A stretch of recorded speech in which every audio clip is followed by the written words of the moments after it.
Okay, you guys remember how I showed you the maps that were here on Earth before 1958, before the governments took them out? Now I'm going to show you the Encyclopedia Britannicas in the public libraries before 1958. Here's volume 2 out of the alphabet A. And we're going to flip to the Antarctica, and this is from 1958, as you can see. Now, we're going to flip to the Antarctica and see what the Encyclopedia Britannica from 1958, before the Antarctic Treaty, says is there. Now, you won't find this in the new encyclopedias because the government's banned them. But what I want you to notice right here is, notice how it says the flights proved inland areas to be featureless in character, with a dome 13,000 feet high at about latitude 80 degrees south, longitude 90 degrees east. Take a really close look at that. Now I'm going to zoom it in for you.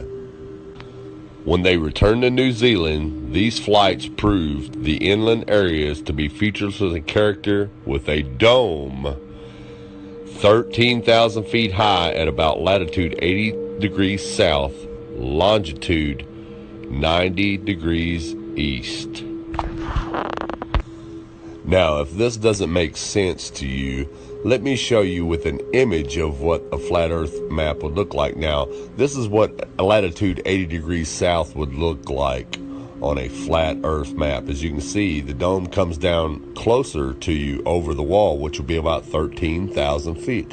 Now, if you go back out into the center of the earth, or up the North Pole, and try to go up to the firmament with a little bit of calculation, it's going to show that it's about 385,500 feet away. It's really simple, folks.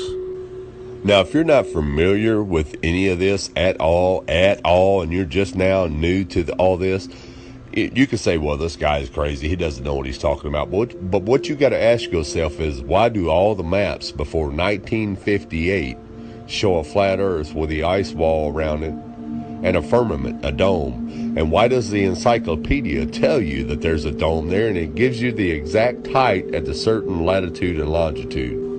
Well, the reason is because in 1958, that's when all governments and all nations of the world signed the UN treaty to ban all civilians from going to the Antarctica, and NASA came in and erased everything, just like they're erasing everything today. So again, ask yourself, if all this existed before 1958, why doesn't it exist now? How come it all of a sudden was erased and just disappeared out of your history books, out of your encyclopedias, out of your libraries? Wake up, people. Wake up.